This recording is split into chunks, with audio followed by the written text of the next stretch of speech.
Hello అండి, I'm doctor Sharadadevi, gynaecologist at Shri Raghurama hospitals Prathipadu. 9th month లో baby ఎదురుకాలతో ఉన్నప్పుడు యూజువల్లీ సిజేరియన్ సెక్షన్ చేయించుకోండి అని చెప్తాం. సో నార్మల్ డెలివరీ ట్రై చేయడం వల్ల ఏం కాంప్లికేషన్స్ రావచ్చు.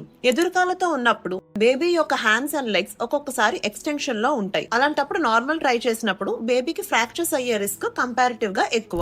ఒక్కొక్కసారి బేబీ యొక్క బాడీ బయటకు వచ్చినా సరే హెడ్ లోపల స్టక్ అయిపోయి బేబీకి ఊపిరి తీసుకోవడానికి ఇబ్బందులు రావచ్చు. దాన్ని బర్త్ ఆస్ఫిక్సియా అని అంటారు. మదర్ కి బేబీకి కనెక్ట్ అయ్యే కార్డ్, అంబిలికల్ కార్డ్ అన్నది ఒక్కొక్కసారి బేబీ కన్నా ముందు బయటికి వచ్చే ఛాన్స్ ఉంది. దాన్ని అంబిలికల్ కార్డ్ ప్రొలాప్స్ అని అంటారు. ఐదర్ ఈ కార్డ్ ప్రొలాప్స్ కానీ లేదంటే ఈ కార్డ్ అన్నది కంప్రెస్ అవ్వడం కానీ జరగచ్చు. అలా జరగడం వల్ల మళ్ళీ బేబీకి ఊపిరి తీసుకోవడానికి ఇబ్బందులు రావచ్చు. బేబీకే కాకుండా మదర్ కి కూడా ఈ నార్మల్ డెలివరీ ట్రై చేయడం వల్ల వెజైనల్ ఏరియాలో టేర్స్ అవి అయ్యే ఛాన్స్ ఉంటుంది. డెలివరీ అయిన తర్వాత గర్భసంచి నుంచి అధిక బ్లీడింగ్ అయ్యే ఛాన్స్ ఉంటుంది. ఈ డెలివరీ ప్రాసెస్ డిఫికల్ట్ గా ఉండడం వల్ల ఎమర్జెన్సీగా సిజేరియన్ సెక్షన్ తీసుకెళ్లాల్సిన ఛాన్స్ కూడా కంపారిటివ్ గా చాలా ఎక్కువ. సో మీకు బేబీ ఎదురుకాలతో ఉంది అన్నప్పుడు నేచురల్ గా పెయిన్స్ రావటం లేదు, కింద డైలటేషన్ సరిగ్గా లేదు అనుకున్నప్పుడు సిజేరియన్ సెక్షన్ చేయించుకోవడం అన్నది చాలా సేఫ్ అండ్ కన్వీనియంట్ ఆప్షన్. ఇంకా ఈ టాపిక్ గురించి డౌట్స్ ఉంటే కింద కామెంట్ సెక్షన్ లో మెన్షన్ చేయండి. Thank you.